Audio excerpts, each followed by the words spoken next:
Covid में घर पे ट्रीटमेंट कैसे लें, क्या खाएं क्या ना खाएं, किस बात का ख्याल रखना है, किस किस चीज़ से परहेज़ करना है। इस तरह के क्वेश्चंस आजकल मेरे पास तकरीबन रोज़ ही आते हैं। तो चलिए आज इस बारे में डिस्कशन कर लेते हैं। देखिए, सबसे पहली बात कि घबराएं नहीं। कोविड से 1% चांसेस होते हैं डेथ के। 99% लोग ठीक हो रहे हैं, 99% लोग रिकवर हो जाते हैं, 99% लोग सही होकर अपने घर वापस आ रहे हैं हॉस्पिटल से। कोई भी चीज़ को अगर आप अपने दिमाग में बहुत ज़्यादा उसको सोचेंगे, आप स्ट्रेस लेंगे, आप उससे पैनिक होंगे, तो वो आपकी इम्यूनिटी को वीक करता है। इसलिए अगर आप घबरा जाएंगे, अगर आप अपनी पॉजिटिव रिपोर्ट देख के परेशान हो जाएंगे और ये सोचेंगे कि अब मेरे चांसेस तो है नहीं, अब मुझे बस इन 7 डेज़ में बस अल्लाह को ही प्यारा होना है, तो ये जो चीज़ है ये बहुत गलत है। सबसे पहले तो देखिए, जो डेथ है मतलब मौत तो सभी को आनी है, ऐसा कोई भी नहीं है जो इस दुनिया में हमेशा के लिए रहने आया हो। ये बात तो हमें सोच ही लेनी चाहिए। दूसरा ये कि अगर आप घबराएंगे तो सबसे पहले पैनिक करने से, घबराने से सैचुरेशन ऑक्सीजन का कम हो जाता है। इसलिए ऑक्सीजन सैचुरेशन यहाँ पे मेंटेन रखना बहुत ज़्यादा ज़रूरी है, जिसके लिए हम लोग अनथक मेहनत कर रहे हैं। सारे डॉक्टर्स यही चाहते हैं कि SpO2 लेवल्स मेंटेन रहें। घबराने से SpO2 लेवल्स फ़ौरन डाउन जाते हैं। इसके साथ साथ जैसे ही SpO2 लेवल्स कम होते हैं, वैसे ही हार्ट तेज़ी से काम करना शुरू कर देते हैं। उसको एक्स्ट्रा एफर्ट्स करने पड़ते हैं, उससे कहीं क्लॉटिंग भी हो सकती है और इस क्लॉटिंग की वजह से डेथ होती है, ना कि कोविड की वजह से। कोविड एक ऐसा वायरस है जो एक अपने लाइफ स्पैन के साथ आता है। वो उतने ही दिन रहेगा आपकी बॉडी में, उसके बाद वो आपकी बॉडी को छोड़ देगा, वो खुद ही मर जाएगा। तो उसके लिए सबसे पहले तो कोई मेडिसिन अभी तक बनी ही नहीं है। जो भी ट्रीटमेंट आपको मिलता है, जो भी आपके डॉक्टर आपको ट्रीटमेंट दे रहे हैं, वो सभी ट्रीटमेंट जो है सिम्टोमेटिक ट्रीटमेंट है। जब आप काम रह के बगैर नेगेटिव थॉट्स के, इस यकीन के साथ कि आप ठीक हो जाएंगे, आप कोविड का सामना करते हैं, तो आपकी रिकवरी बहुत फास्ट होती है और आप बहुत जल्दी ठीक हो जाते हैं and you come out stronger. चलिए तो टॉपिक की तरफ आते हैं। होम आइसोलेशन क्या है और इसको कैसे करना है। देखिए, जैसे ही आपका RT-PCR पॉजिटिव आता है या आपको सिम्टम्स लग रहे हैं, जो कोविड के सिम्टम्स आप सब जानते हैं, उनमें से कोई भी सिम्टम आपको लग रहा है, या जो नया स्ट्रेन आया है उसमें स्टमक एक, डिजीनेस और वॉमिटिंग, डायरिया, लूज मोशंस, ये सब जो है ये न्यू सिम्टम्स हैं। उसके साथ साथ यहाँ तक कि आई इन्फेक्शंस, रेडनेस ऑफ आई भी कोविड के सिम्टम्स में देखा जा रहा है। तो इसमें से कुछ भी आपको एक बार हुआ तो सबसे पहले अपने आप को आइसोलेट कर लीजिए, अपने आप को अपने बाकी घर वालों से अलग कर लीजिए कि अल्लाह ना करे आपको कोविड है तो वो दूसरों को आप ना दें। बेसिक रूल्स तो हमको पता ही हैं, हैंड वॉश करते रहना है, मास्क लगाना है और डिस्टेंस मेंटेन रखना है। जिसमें से मास्क लगाना, मास्क किस तरह से लगाना है, इस तरह कि आपकी नोज़ और माउथ दोनों कवर्ड रहें, क्योंकि कफ़ करने से और स्नीज़ करने से, इनफैक्ट यहाँ तक कि बात करने से भी आप ट्रांसमिशन कर सकते हैं। तो ट्रांसमिशन को रोकने के लिए बेसिकली हम मास्क लगाते हैं। और मास्क की सबसे ज़्यादा ज़रूरत किसको है, पेशेंट को, और जो उसको अटेंड करेगा उसको भी ज़रूर मास्क लगाना है, और उसको तो N95 मास्क लगाएं तो ज़्यादा अच्छा रहेगा। फिर मास्क इसके साथ साथ जो पेशेंट हैं, जब वो रूम में अकेले हैं तो मास्क वो हटा सकते हैं, लेकिन अगर रूम में उनका कोई अटेंडेंट है साथ में तो मास्क वहाँ पे कंपलसरी हो जाता है।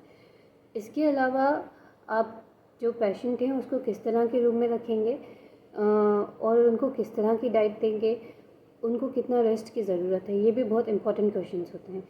देखिए, डाइट बहुत ही शुरू के डेज में बहुत हल्की डाइट देना चाहिए। अगर बुखार आता है या अगर इन्फेक्शन ज़्यादा है तो जैसे ही हमारे बॉडी का टेम्परेचर राइज होता है, हमको भूख लगना बंद हो जाती है।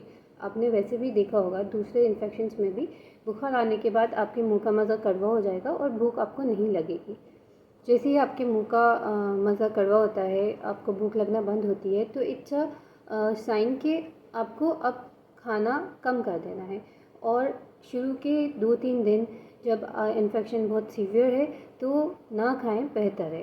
भूख लगने पे ही खाएं। अगर आपको लग रहा है कि भूख है तभी खाना खाइए, वरना मत खाइए। और अगर खाएं भी तो सिर्फ जैसे हम मूंग की दाल का पतली मूंग की दाल बनाते हैं पानी वाली, या जिसे मूंग की दाल का पानी कहते हैं बच्चों को भी जो दिया जाता है, या फिर आप इसके अलावा मूंग की खिचड़ी ले सकते हैं, या इसके साथ आप कुछ भी इस तरह की हल्की जो इजीली डाइजेस्टेबल हो वो कोई भी फूड आप ले सकते हैं।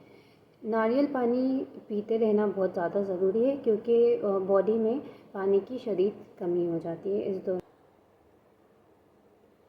अच्छी डाइट और रेस्ट के साथ आप अपने रूटीन में शामिल कर लीजिए ब्रीदिंग एक्सरसाइजेस को। ब्रीदिंग एक्सरसाइजेस के लिए आप स्पायरोमीटर ले सकते हैं, यू कैन ब्लो बलून्स। और इसके अलावा आपको एक डीप ब्रीथिंग कम से कम रोज़ सुबह 15 मिनट्स तो करनी ही चाहिए।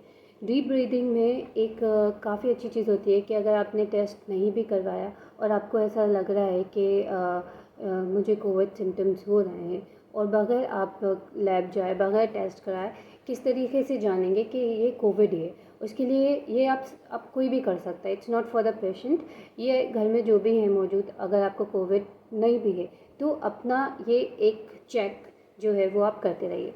उसके लिए आपको डीप ब्रीथ करना है, ठीक है, मैं आपको करके बताती हूँ। इस तरह अगर आपने जैसे ही आपने डीप ब्रीथिंग करने की कोशिश करी और होल्ड करने की कोशिश करी ब्रेथ को, और वैसे ही आपको ठसका लग जाए या खांसी आने लग जाए, तो इसका मतलब है कि आपके लंग्स इन्फेक्टेड हैं। और यहाँ पे आपको ये जान लेना है कि ये कोविड ही है, और अब आपको निमोनिया के असरात स्टार्ट हो गए, तो जाके आपको टेस्ट करवाने की भी ज़रूरत नहीं है। आइसोलेशन करें और मेडिसिन लेना स्टार्ट करें, क्योंकि कोविड को हम इनिशियल स्टेजेस पे ख़त्म कर सकते हैं, उसको वीक कर सकते हैं इस वायरस को, और यहीं पे हम जीत जाते हैं। अगर हमने इसको डिले करा, अगर हमने ये सोचा कि हमें कोविड हो ही नहीं सकता या हम सुपर हीरो हैं, वो तो ऐसा नहीं है। कोविड सबको होगा, देखिए सबको होगा। जो भी ये सोच रहे हैं कि हमारे घर में नहीं आया अभी तक तो नहीं आएगा इन फ्यूचर भी, या हम फर्स्ट वेव से इजीली निकल आए तो सेकंड वेव भी हमारा कुछ नहीं बिगाड़ सकती, या हम तो हमारी इम्यूनिटी के लिए बहुत सारी चीज़ें कर रहे हैं, हम बहुत हेल्दी हैं, तो ये सोच काफ़ी गलत है। ये जो वायरस है वो सबको होगा, किसी को सिम्टम्स आएंगे, किसी को सिम्टम्स नहीं आएंगे, जिसको एसिम्टोमेटिक भी कहते हैं। वो एसिम्टोमेटिक होके चला जाएगा, आपको पता भी नहीं चलेगा, या इतने माइल्ड सिम्टम्स होंगे कि आपको उससे कुछ ज़्यादा नुकसान नहीं होगा। लेकिन ये चीज़ सबके पास आनी है, सबको होना है, इसके लिए तैयार रहिए।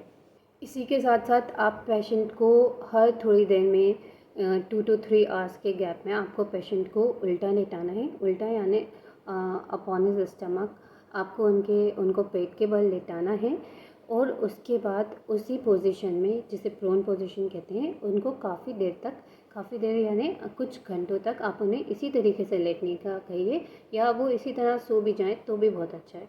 इससे ऑक्सीजन सैचुरेशन के जो लेवल हैं वो काफ़ी जल्दी आपको नज़र आएगा कि बढ़ गए।